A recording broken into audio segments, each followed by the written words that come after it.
Welcome to Chapter 11 of Mike Wood's podcast to book series. Up until now, we've explored how to reprogram the mind, but this chapter is going to take us even deeper, deeper into the body, because your body isn't just a vehicle, it's an intelligent partner in your evolution. It speaks, it responds, and even leads when you learn how to listen. So, today we're going to explore how movement, nutrition, and discipline merge to create real transformation and how your body can unlock clarity, intuition, and even the mystical.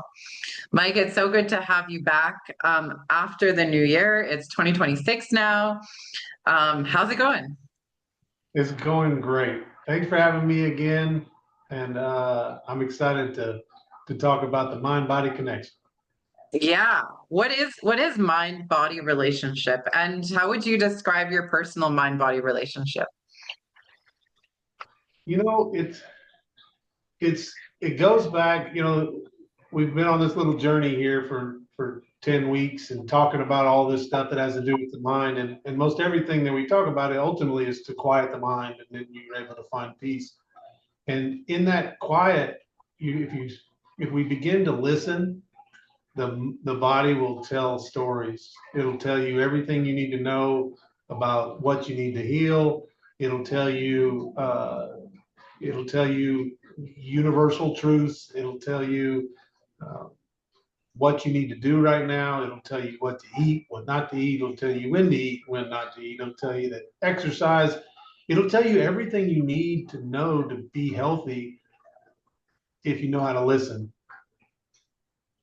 Yeah, that's a lot to unpack, but I agree. Tell us more. What is your personal relationship with your mind and body? So staying on that topic of being able to listen to it, over the last 6, 7 years, my body all of a sudden screamed at me and said, caffeine's no good for you. Said So how did it alcohol. scream at you? It started making me sick.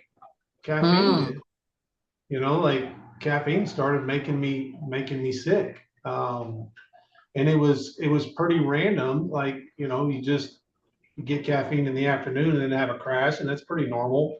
Uh, yeah. but all of a sudden the crash turned into something much bigger. And, I quit drinking caffeine because the crashes were so big. And all of a sudden I was far more awake than I had been in a very long time. It took me about a week and a half to get to the other side of it, but all of a sudden I was more awake and I was able to listen better. I was more awake and more physically prepared to process the information that was coming. Because when we take caffeine, what happens? We get all excited, and what happens to our thoughts? Our thoughts get jacked up too, and they're going just as fast, and it starts racing, and we get all excited, and it doesn't help me on my journey that I've been on to quiet the mind and quiet the body and everything else that goes with it. And so caffeine was immediately, kicked, and my body was telling me no more. And it was just random. It wasn't a choice. Same thing with meat. I haven't eaten meat in over 4 years, and it was instant. I loved my favorite meal was uh, chicken breast from KFC with mashed potatoes and macaroni and cheese, and Their then all gravy of a is sudden, like killer. So yeah, it's good. delicious. But one day I got that meal, I opened it up, and I couldn't do it. All I saw was a chicken, and I couldn't do it. I seen this chicken that was bred for me to kill and then to eat, and then I quit eating meat, and my back pain went away. I played basketball every day, and I had back pain, and all of a sudden the back pain that I used to have was gone. So not only did I quit eating meat, and I didn't really understand it. I thought it was, a kind of a sympathetic thing towards animals, and which I still feel that way. I don't even kill a bug. I take a bug outside and let it go. Uh, Yeah, me too. but the on the other side of it, though, my body had a physical reaction to it. my back started hurting, and that noise that was coming from my back pain went away, and everything got quieter, and I was able to focus even more, and everything become even more quiet, so I could listen even more. Quit drinking alcohol. Same thing, kind of a response to, you know, elevated emotions that kind of get out of whack, that kind of lose control. Um, so yeah, like as as as we work through, you know, old negative core beliefs, forgiving ourselves, um, finding the present moment, and just bringing the whole system into a calm state, the body starts talking to you. And if you listen, it's going to tell you where to go, what to do, and it's going to make choices for you if you just listen and just let it, you know, and just go with it. And if we don't listen, you know, it potentially make you sick. You know, I Yeah. see it every, and I see it everywhere around me. Like, you got these young kids and they're getting sick with this random stuff. And then you dig into their life just a little bit, and they're the most stressed out little kids that you'd ever met at 22 or 25 years old, just trying to figure out this world. We can't afford, you know, gas to work, but you got to go to work, and they can't afford to live, and they're just stressed out, and you know, all of a sudden they start getting sick. They come down with this or that, and um, it's the body screaming at them like something has to change, and the stress has to go. Something's not working, but they're not listening. They're just pushing through, and you know, they're struggling. But for me, that's the healthier I get, the more I'm able to listen to my body, and my body has a lot to say. Yeah. Yeah. Our bodies are speaking to us all the time. And it's fascinating how stubborn we are. It's like we know the answer. We know that, if I drink this cup of coffee, I know it's going to make me sick, but because that was my go-to for so many years. I need it in the morning. We tell ourselves these things and then we do it anyway. And then like that's what I used to do anyway. And then I'd be in this like toxic loop of maybe it'll be different today. Maybe this cup of coffee is going to be different today, but it's like, nope, your body is telling you that it doesn't want it. So you have to listen to that. It's really hard sometimes to do that. Do you feel like the communication gets louder once you go through the stuff we talked about in previous episodes of like removing the reprogramming and just being more conscious? Or do you think we can have the ability all of the time to listen to our body? I think we have the ability to listen all the time. I just think the noise is so loud.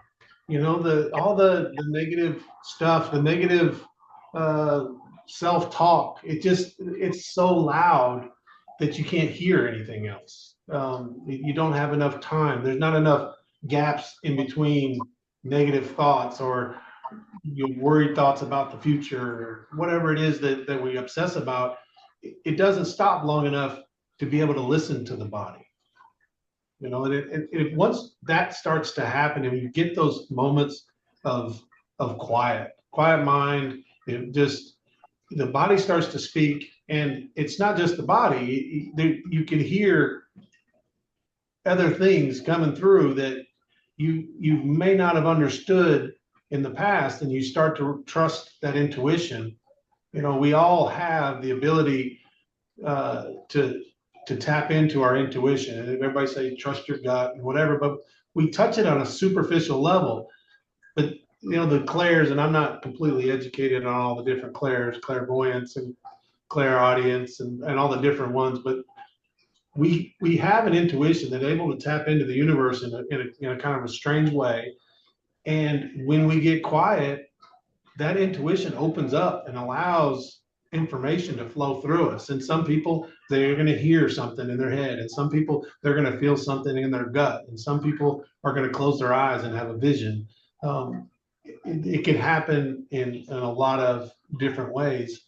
There's a girl I work with. She's kind of an amazing young girl, and she's got a mind that doesn't have obsessive thoughts. She's one of the rare people on the planet that doesn't have them. Most of these people end up at, you know, some Ivy League school, and they do amazing things because they don't have all the negativity in their brain. Well, she just had a child recently, and you know, there's all these different clairs. Well, one of them is to be able to smell. And she's riding down the road. It's early in the morning, and her husband takes the kid to daycare in the morning, and she's started smelling a dirty diaper, just a stink, nasty, dirty diaper. She called her husband up, and she's like, has he, you know, pooped or something? Like something's going on in my car, and it's his diaper, and I'm nowhere near him. Why am I smelling this? And he's like, no, and I just changed it. We got in the car, we're going. He called her back 2 minutes later, and he had a complete blowout on the way to, the baby had a complete blowout on the way to daycare, and he had to change his clothes in order to get him in there. And she called him back, or he called him back and basically said she was able to smell her baby's, poo from across town. And that's what happens when the mind gets quiet. We have the ability to access the universe in ways that are just mysterious, mystical, and they seem like superpowers. But when we quiet the mind by doing all the healing that we've been talking about, these are the things, these are the results, the side effects of this superpower starts to open it up. And from my experience, everybody's is a little bit different. One girl that took my program, one of the very first ones, she was on anxiety meds when she started. Week and a half in, she was done with them, and she'd been taking them for over 2 years prior. And she gets through the whole program, and she gets to the end, and we get to this part, and I basically offer people 3 different ways, whether it's exercise, fasting, or just eating really healthy, just to kind of give somebody an option. Try one of the 3, because if you've ever tried to do it in the past, when your mind's going crazy, it's very difficult. But once you get to a place where your brain starts to quiet, these tasks that used to be really difficult become easy. And this young girl didn't really need to lose a lot of weight or anything. She ends up going on this workout little thing, and 3 months later, she's lost like 30 pounds. And she just did it with mild exercise. She got a stand-up desk at work and got a little treadmill. So she's just working away, just doing a casual walk all through the day. And she loses 30 pounds over 3 months doing this. And now it's just part of her daily routine. This is how she lives. And she's just much healthier, and she's happier. And she didn't go like crazy with it. She just started doing something that her body was telling her to do. And it made her happier and healthier. And then as she got healthier, the mind started to calm down a little bit better. She felt better. She looked in the mirror. She saw something better that she liked. And it's like they feed off of each other. One, if you listen to what the body says and you actually take action and listen to it, it's going to make you feel better. And then it's going to also quiet the mind even that much further. Yeah, I think it's so important to have someone like you and your program to have a mentor working with you, because if you're going at it alone, a lot of us will ignore those messages that we're getting. I definitely did not ignore the messages I was getting. I got a message about my cat, actually. My cat's name was sent to me, and I was told, I was in the bath and I kept getting these messages about getting a cat, that I needed to get this cat, and that it was Olive. And I was like, I hate cats. I don't even like cats. Why are you telling me to get a cat? But because I trusted the message so much, it led me down this discovery path of, okay, let me check the local shelters in Winnipeg where I live, and I'll see if there's a cat that has that name. My mind is gonna be blown. And sure enough, she was there. And when I saw this image of this cat, it was like I knew her. And in that moment, I'm like, I'm going to get her. And I literally went to get her the next day. And it was like magical. And those things happen all of the time. I also have a friend who decided to listen to his intuition, everything that his intuition was telling him to do. And he finally was able to distinguish between what like intuition was, and distinguish between fear and gut intuition. Because I think a lot of times my gut's telling me to do something, but it might be telling me to do something because of fear. And so the more that you dive and dig into this, the more messages become clearer, and the universe becomes fun. It's like, you wake up in the morning and you're like, okay, what's going to happen to me today? Even like going through the drive-through, like just doing laundry, life becomes fun. And personally, I feel like living in coherence is the way we should be, and life should be fun. Like, I like acting like a giant kid. Like, I was telling you about my dragon and dancing with my dragon, that I love it. I feel amazing. Like, it makes me feel good. And we all have this ability. Yes, we do. We think it's a superpower, but we all have the ability, and it's they do tests on kids, creativity tests, and they have they have a way to measure creative geniuses, and they measure kids at a very early age, and they basically are saying that almost 80% of all kids below the age of 2 are creative geniuses, and the world beats it out of them by the time they're Mhm. 8. And by the time they're like 15, it's like a percent of a percent of a percent is a creative genius anymore, because life beats it out of them. And it's my opinion that we get, all these regulations, and this is how you're supposed to live, and this is what you're supposed to do, and we put all this stuff under our kids, and we tell them how they're supposed to think, and then the whole time we're stacking on these attachments, and we're giving them negative core beliefs, and we're doing all this stuff that basically removes us from that quiet place that we're capable of doing all the stuff that we're talking about right now at a very early age. And then we beat it out of ourselves, and then we spend the rest of our lives trying to get back to that moment where we were when we were at a very early age and had access to it.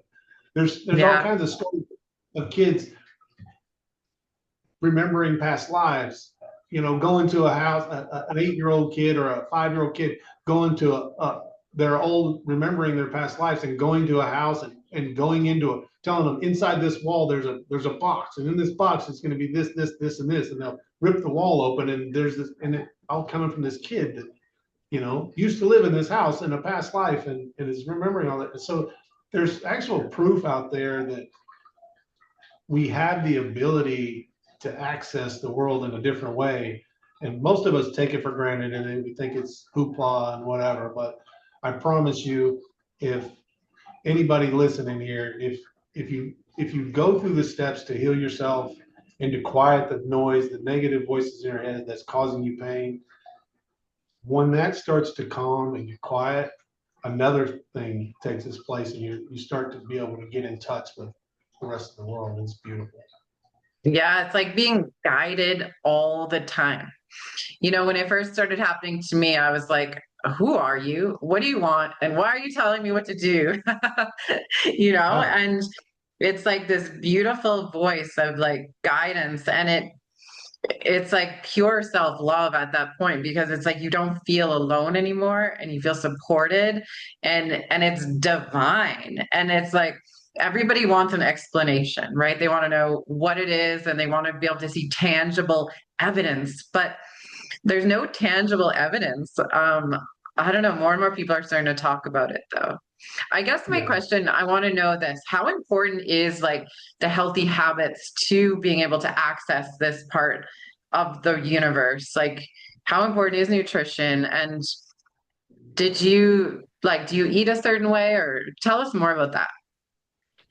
So I don't eat meat. I do a few things, but to answer more specifically to your question, I think your body is going to basically be able to respond at the level at which you are healthy. And so I think there's so much information hidden in religion, and I think there's a reason why these are called your temples, because this is your temple. Your body is your temple, and how you treat that temple, like when you go into church or when you go into a religious place, we treat it with reverence. We take our hats off. If it's a temple, we take our shoes off. If it's a church, we're dressed to the nine. We dress up. We don't want to go in there and disrespect, the church.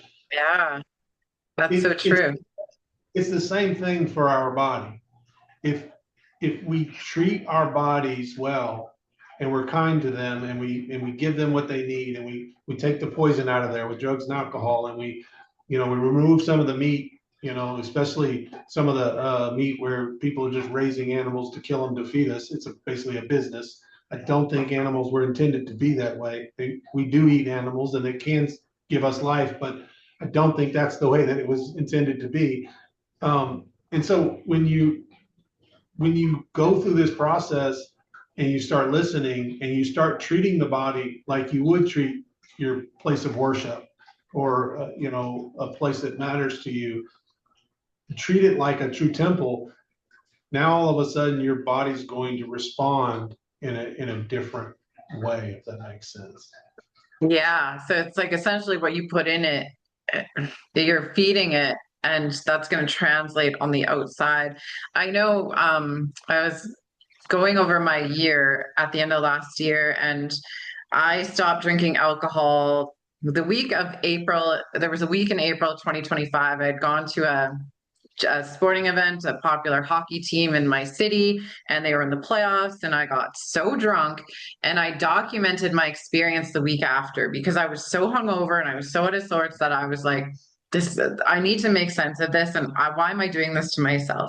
In that week, I did not sleep well. I continued to make poor eating choices because it was like my whole entire system was off, and I lost touch with every part of myself. And so, like, if anyone out there is listening, like, I mean, if you're feeding your body processed foods, alcohol, drugs, you're pushing yourself so much further away from like your true essence. And the more poor choices we make, the further away we're going to get from being able to connect and be at our purest form in that way. And so those healthy habits also work that way too. If we start treating our bodies well as a temple, as you say, then we'll want to do more of that for our bodies. And that's how we're going to suddenly be able to get these downloads from the universe that are going to guide us and help us along our path. Yeah. There's so many people out there that exercise every day. That's what their body tells them they got to do. And if they don't, they physically feel terrible. Like mentally, they run on 4 or 5 days a week. And if they don't run, they feel terrible. It's their body's way of saying, hey, let's burn all this energy off. That's what their body needs. And, everybody's different, and like it sounds like when you get your information in from your intuition, it comes in as a voice. Am I getting that right? Yes, most of the So time. Yes. And there's the tingles that we speak of, but don't quite know what that's communicating to me yet. yeah. So, but the thing that makes it different, I think the people that get the voices sometimes it's a little bit cleaner and it's a little easier to understand because like, hey, this is my old negative voice. I've had this for 20 years. And then all of a sudden you get a new one. Wait a minute, that's different. And it's easier to distinguish. But a lot of folks don't get voices, they get feelings. They get a feeling in their gut.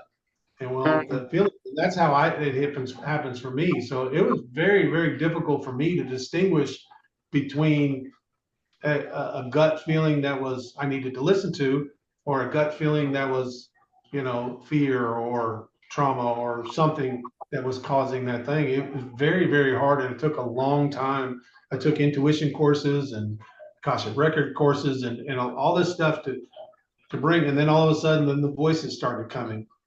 Like I would get downloads and get myself into a situation, and I would have to prime myself, but then I could get voices coming through, and all of it sounds weird to some folks, but I say all this to just say that if you think that this isn't possible, do your best to heal yourself and just start paying attention. Just start being quiet when you're riding down the road. Turn the radio off and just try to experience everything. Take in the road, take in the cars, take on the street lights, and just try to just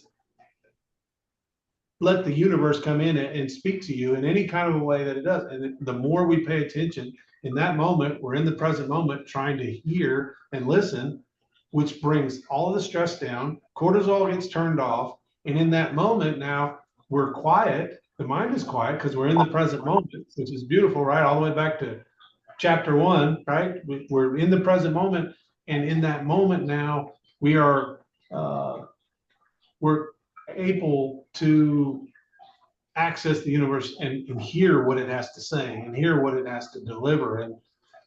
And it's beautiful when it does. It truly is. It's beautiful and it's mystical and it's amazing. Yeah. And I think like it's important to note that everybody has access to this. Like I know I've had conversations with people who are like, I just don't have the ability. And I'm like, well, you do have the ability. Every single one of us has some kind of gift, and everyone is essentially a creation of the universe, and we all have the ability to communicate with the universe. It's just I think awareness is the first step, and then start taking your course or your program so you can start, removing all the layers and layers and layers that are inside of us that need to be removed.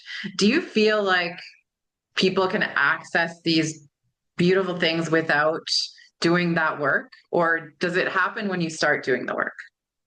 I think it happens all the time, and we just, oh, that was crazy, or that wasn't real, or are we sure? I mean, most people are even just embarrassed to speak it out loud. Well, something Hmm. mystical happens and some coincidence happens. Most people are like, man, that didn't really happen. I don't even, nobody's even going to believe me if I tell them. Like it gets weird for people. They don't even want to, they don't want to be laughed at. And so they just push it down and forget about it. But no, no, wait, don't just push it down and forget about it. Think about it for a second and hold on to that. That's real. Like whatever happened, I can't explain it for you, but it's real. The universe is talking to you, and you had a moment of quiet in all the chaos, and it's trying to wake you up. It's trying to let you see that there's something else going on. I read a book here a while back, and this yogi talked about it's the hidden world, right? There's a hidden world all around us.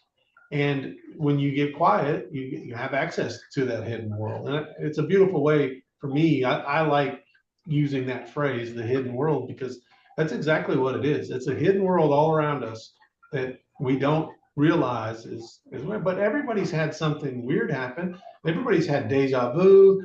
Everybody's had, this gut feeling that, hey, so and so I just got to call them right now. And then you call them and they're like, oh my gosh, thank you so much for calling me. I needed you so bad right now. Like, this is like, everybody has stories like that. And we just dismiss them as it's nothing. It's not nothing. Yeah, I know for me, when I started getting downloads and communicating, I literally felt like I was a little bit crazy. Because you're right, because it's like, I'm very open with you. Like before we hit record, I'm able to talk to you about a lot of the spiritual things that I'm going through, but I can't have that conversation with everybody because, like you said, they look at you like you're nuts. Like this isn't real. And that can be really discouraging. And so if someone does take a chance and opens up and then someone shuts them down or calls them crazy, I would just want to offer to the audience, don't listen to that person. Keep going. You're not Yeah. crazy. But it does feel like you are going a little bit crazy because, as we talked about in the last episodes, like we've just been programmed and to think that the world is a certain way. But once you start seeing what it actually is, then you can start believing in all this magic and live that way. Absolutely. Absolutely. But everything starts with healing, right? Uh, if if we don't focus on the things that are causing the pain, the old negative patterns, the subconscious mind that is literally just trying to protect us. There's two sides of us as a human, right? There is the true self that wants to take over the world, start a business, write a book, paint a picture, be a movie star, has all these dreams, right? We have aspiration, we want to expand, be big, and that's the true self. It's it's ever expanding, and it's pure love in its essence, in my opinion. And then there's the other side, and it's the subconscious mind, and it's designed to keep you safe, designed to keep you from running out in the street and getting run over. It's designed to keep you from getting embarrassed if somebody laughs at you. It's designed to just put you in a safe environment. Well, these are two polar opposites of things. These things are in conflict. The expansion and the be safe. You can't Yeah. do both. And in order to kind of get these things into a cohesive nature, you have to deal with the subconscious programming that got taught to us at a very early age that took us out of that state, that we had our intuition, that we had all that creativity, and get us back to that free state, undo a lot of the negative programming that got created from 1 to 5 years old. Like, that's most of the programming that we're running off of. And I know there's a lot more that comes in after that, but the main stuff happens so early. And we have no business running off a 5-year-old's panic state. Like, there's so many people that are running off of these programs that, says we're ugly, stupid, unworthy, and ugly. To be honest, like, those are the four major ones that everything kind of channels down into. And so you're sitting over here with this scared programming that doesn't want you to not be pretty, doesn't want you to be unlovable or unworthy. And at the same time, there's the other party that's trying to bust out and be free. And they just don't jive. And you can't undo all of that programming without going into the computer and reprogramming. Like, you can't go into your home computer and tell it when it turns on to start doing some cool stuff that you want it to do without creating a program to make it do those things. And your subconscious mind is a supercomputer. It's far more powerful than the computers that we're talking on right now. And we are the programmer of it. We're the computer programmer. So in order to make all this stuff jive and work together, we simply have to go into that computer program and get it in alignment with that true self over here. So we also have to do some soul searching and actually see what are our dreams, what are our hopes, what are we trying to do, and then get that subconscious mind to stop making us afraid to go take on that expansive life that we want. Yeah. I think more and more people are talking about the expanse of life, and there's a lot of soul searching going on these days. Um, can you share a moment when taking care of your own body unlocked some creativity, insight, or intuition to kind of help us understand how important this and effective it is? Yeah, I'll tell you what, fasting is pretty powerful. If you meditate, if you do anything where you're doing work on yourself, when we eat, our body is literally using all of its energy to digest the food that we eat. And when you withhold that food, that energy gets to go to something else. And anything that you're doing in that state where you have full access to 100% of your energy because you're not digesting any food. If you've held off on eating for anywhere from 18 to 20 hours, and then you do a meditation, or you do yoga, or you do anything that is of a spiritual nature where you're trying to quiet the mind and just gain access to all the stuff that we're talking about, it just explodes. Like, the energy that you have and the ability to access the world in a different way and experience it in a different way it's extremely powerful. I don't always enjoy fasting because I like to eat, but Yeah, I remember that. I think it was the last episode or the episode before we got on the call, and I'm like, "Oh, what's going on?" Yeah, because you seemed low energy. You're like, "Oh, I just had this giant meal," and you yep. were like digesting it. You're like, "All my energy is being put towards digesting right now." Yeah, and it literally just takes the life out of us. And we, that's another thing. And that's the next part of my journey. I got to get some of that under control, a little more discipline with it.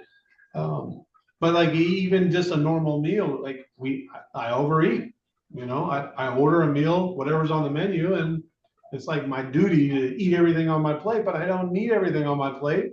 I could eat half of it and my body's going to be perfectly fine. I don't need anything more than that.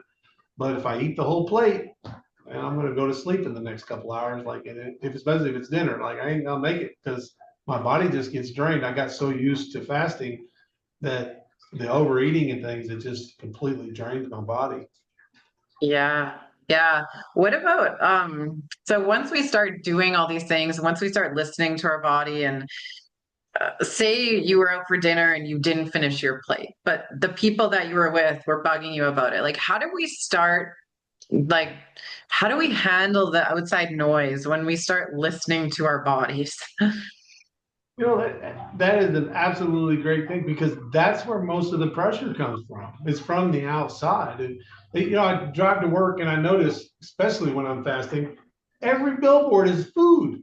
Like they're Yeah. basically telling you to eat all day long for breakfast, lunch, dinner, snacks, like whatever. Like we're cows and we're grazing all day long. Like we're being told. Like so, I'm married, and my wife, she is very good at eating like a rabbit, but she has to eat 3 meals a day, she doesn't function well. Well, if I'm hanging out with her, just like we just came back from Thailand, we're on our vacation, and she wants to eat 3 times a day.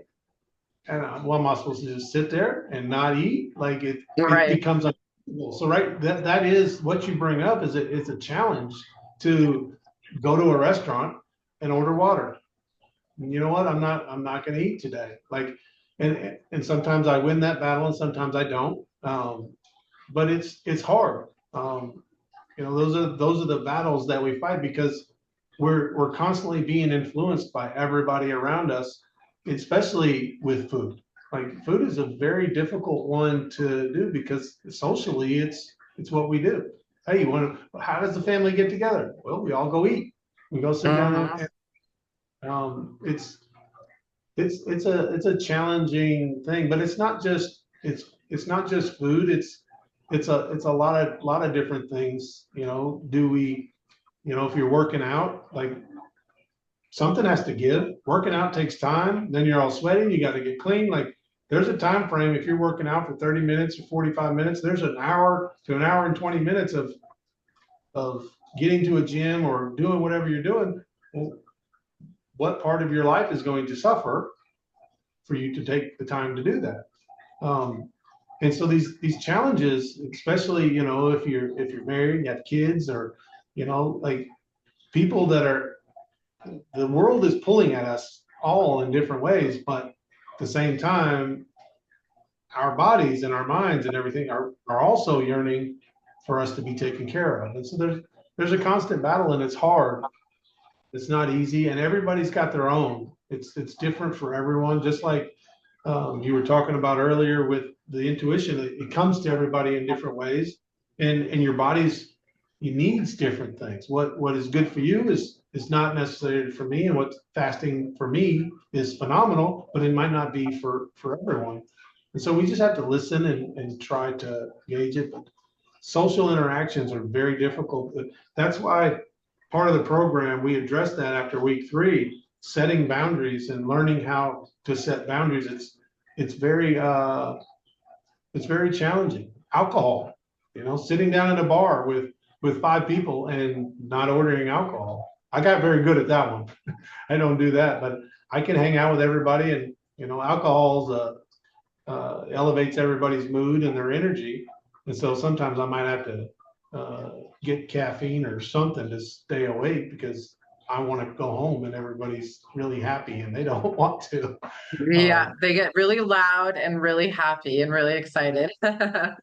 yeah, and I'm sober, and that's okay. But that social environment, it makes things hard. Like, Yeah. but you just have to stand tall in, loving yourself and, your stance and your well-being and your peace is extremely valuable, and don't sacrifice that for people. You shouldn't have to.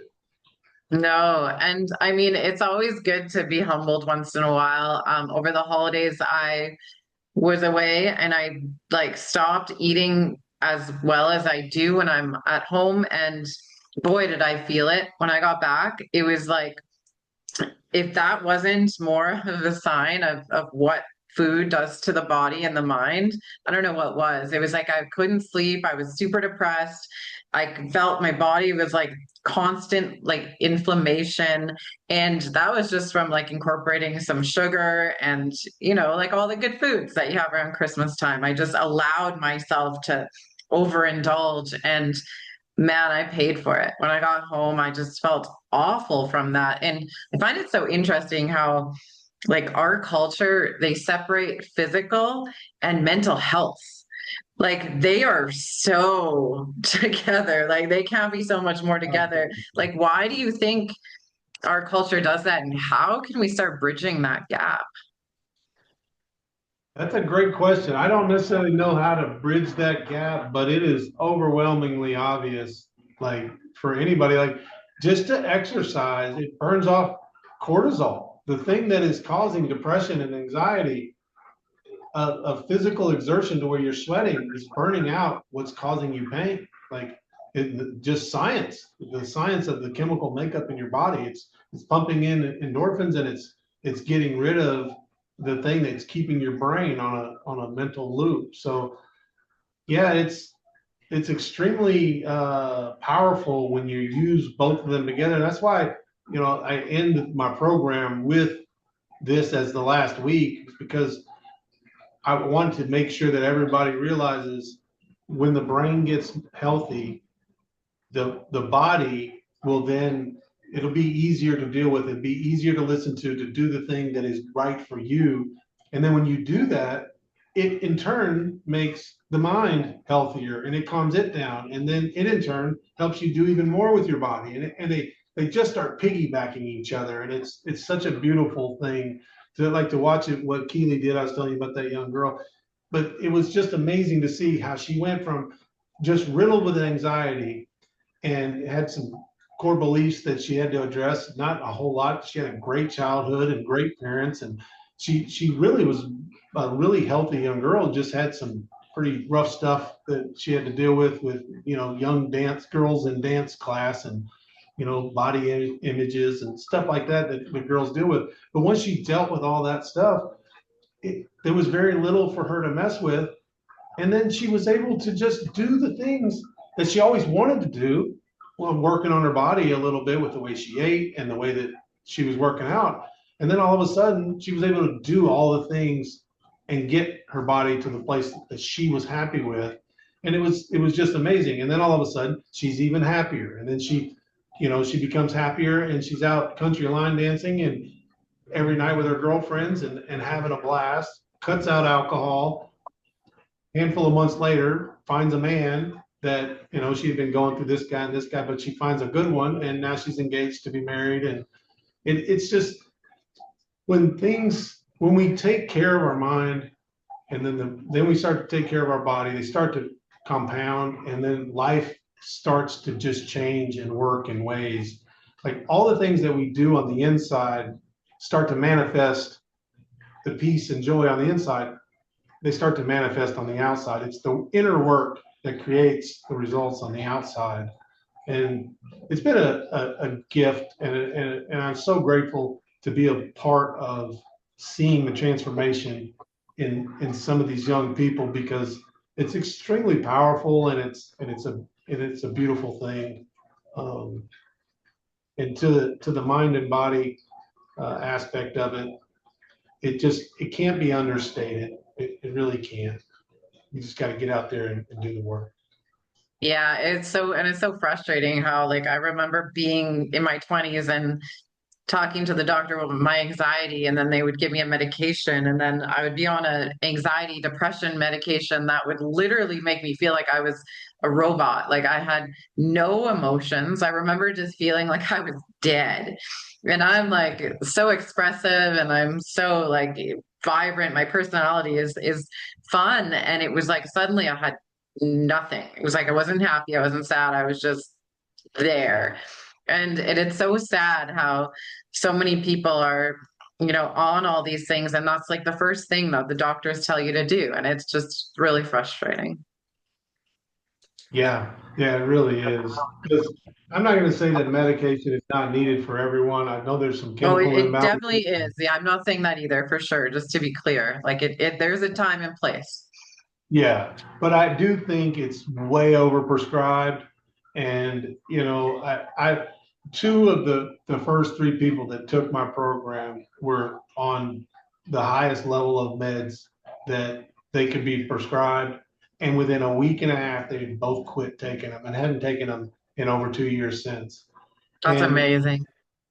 yeah, and it's just bringing your attention into the present moment, because anxiety is the future. You're worried about what somebody's thinking about you. You're worried about what's going to happen tomorrow. You're worried about if you're good enough or you're not. What?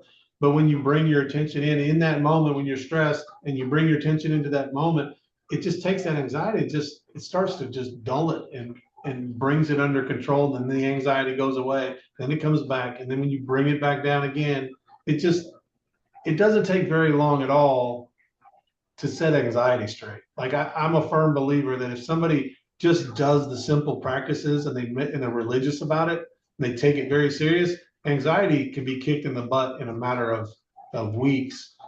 It doesn't mean that the anxiety is 100% gone. It just means that you have the tools to quiet it on demand. You don't have to take a pill to make it go away. You go, oh, wait, I'm starting to feel anxious. I know how to make this go away. I got the tools. Go inward, use the tools, and make it go away. And it's that simple.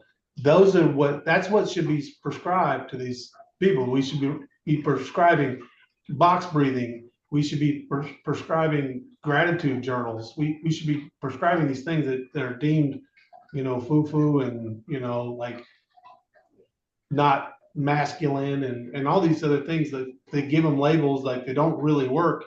But if you use these tools, they're the most amazing things ever, because they bring your attention into the present moment and give you a taste of peace and joy right now. Yes, like Tai Chi and dancing and yoga and all those beautiful Yep. things that bring us into our bodies. Mike, would Yeah. you tell us more about your program? Sure. It's a 10-week program that basically teaches people to stop living on autopilot.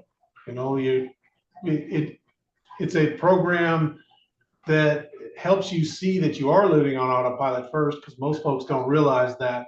And it gives you all the tools to slowly start to wake up and say, oh, wait a minute, and start making conscious decisions on a regular basis. And it's a 10-week program that gives you experiences. I'm not trying to tell anybody to just believe me or take my word for this or that. It's a 10-week program where I give you experiences to do. Like I give you this task and you're going to experience something. And that experience is going to create a knowing. You're going to understand the world or yourself differently after each one of these experiences. And then you're not going to be like, oh, I believe this or I believe that. You're going to be like, oh, wait a minute. I know if I do this, that I change the way that I feel. And each week we stack one of those on to another one and another one and another one. And 4 or 5 weeks in, you're not the same person anymore. 10 weeks, you're a shadow of your former self, and all in a good way. It brings you closer back to your true self, to who you were as a child, with all the same knowledge that you wish you had when you were younger. Um, and it's pretty liberating, and it just requires work. That's the biggest thing. It really requires two things. One, to the effort that you got to put into it. It requires work. It requires about an hour a day. And the other thing is courage. You got to have the courage to be able to face your fears. You can't run away from the things that are causing you pain. You got to turn and face them. And if you're willing to do those two things, your entire life can be transformed in a matter of weeks. Amazing. What are some of the things in your personal practice right now that keeps your mind and body in alignment? Um, my awareness of what's going on, Mm. my constant focus, some part of my attention, I'm constantly bringing it into my physical body and paying attention to it. I'm not paying attention to all the chaos around me and the thoughts in my head. I'm bringing my focus into my body and trying to pay attention and listen to what's going on. And it just grounds everything for me in my daily practice. You know, I meditate, I do breath work, I, I, I do a lot of different things, but at the end of the day, it's awareness, being awake, not Mm. sleeping. That is the most powerful thing that I think I do on a regular basis, and it's hard, you know, like your subconscious mind is going to pull you into things, and it's going to bring your attention over here, and you're going to get lost in my phone for 30 minutes. And I'm going, oh shit, wake up, boy, get back into the game here, wake up, you know. So I'm not perfect at it, but I, I pull my attention into my body and into the awareness of what's happening right now. That is probably the most powerful thing that I do all day long, every day. Yeah. What about like before we go, when someone starts going through your program, what are some of the normal things that they might experience? Like maybe do people experience some fatigue? Like do people go through periods of like needing to integrate? Like what is it like when you finally start removing these things from the body and start becoming healthier? You know, the beautiful thing is that I see it all the time, and it's absolutely beautiful. But when people go through all of the stuff in the program, and you start to get into the present moment, and then you start to heal, and the weeks where you have a different perspective on life, and then you get into the really big work, the healing of the past core beliefs, forgiveness, removing attachments, the big 3 weeks, 6, 7, and 8. When you start to do real work in those areas, the universe starts to just change.